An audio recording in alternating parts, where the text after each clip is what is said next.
Class में हम लोग सॉल्व करेंगे एनसीईआरटी के एक्सरसाइज 5.1 का question number 33। Examine that sine mod x is a continuous function.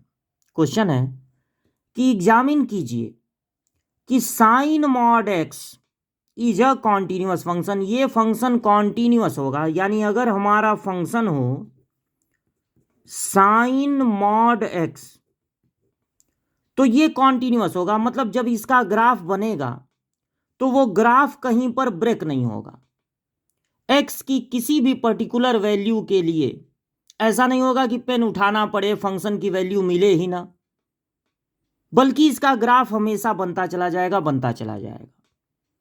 तो देखिए आपका फंक्शन कैसा है, अगर आप इस मॉड को छुपाते हैं तो फंक्शन बचेगा साइन, यानी साइन एक्स, और अगर साइन को छुपाते हैं तो बचेगा मॉड एक्स। तो आपको क्या करना है, आपको यह बताना है कि अगर इफ एक फंक्शन मान लिया जाए इस मॉड को छुपा के, उस फंक्शन को आप कुछ नाम दे दीजिए। तो चलिए नाम दे दिया जाए जी एक्स। अब एफ एक्स तो ये पूरा है, एफ एक्स के अलावा कुछ नाम देना है तो g x, p x, h x, q x, ऐसे नाम दे सकते हैं।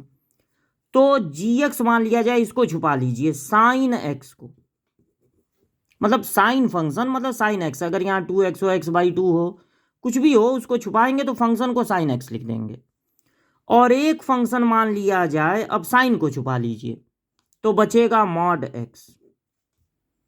अब देखिए अगर एक फंक्शन हो साइन एक्स और एक फंक्शन हो मॉड एक्स, तो ये फंक्शन इन दोनों का कंबाइंड फंक्शन है, इन फंक्शन का कंबाइंड फंक्शन है। यहां पर साइन और मॉड को मिला के एक फंक्शन बना दिया गया है। अब आप बता दीजिए कि जो जी एक्स है is sine function, therefore it is continuous at every real value of x. जो साइन और कॉस फंक्शन होता है, यहां तो सिर्फ साइन है लेकिन कॉस भी ऐसा ही होता है, साइन और कॉस फंक्शन कभी भी डिसकॉन्टिन्यूअस नहीं होता।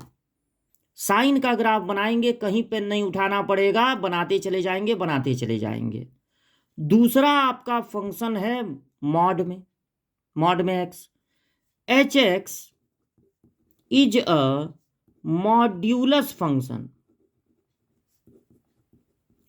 एच एक्स कैसा फंक्शन है, एक मॉड्यूलस फंक्शन है, और मॉड्यूलस फंक्शन भी हमेशा कॉन्टिन्यूअस होता है। मॉड्यूलस फंक्शन का ग्राफ बनाइए तब भी पेन कहीं उठाने की जरूरत नहीं है।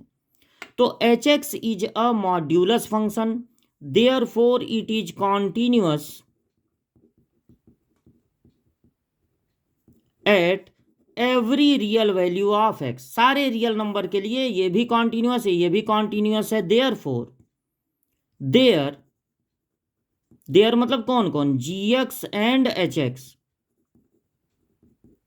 There combined function.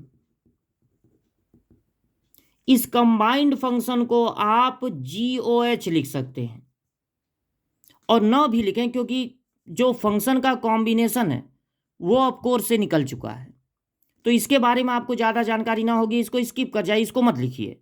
There combined function, इन दोनों का ये क्या है, combined function, will be also continuous at every real value of x. X की सभी रियल वैल्यू के लिए अगर ये कॉन्टिन्यूअस है, ये कॉन्टिन्यूअस है, तो जो इनका कंबाइंड फंक्शन बनेगा वो भी एक कॉन्टिन्यूअस फंक्शन ही होगा। तो प्रूव हो गया कि ये फंक्शन कॉन्टिन्यूअस फंक्शन है। इसका ग्राफ जब बनाएंगे तो कहीं भी पेन उठाने की ज़रूरत नहीं पड़ेगी।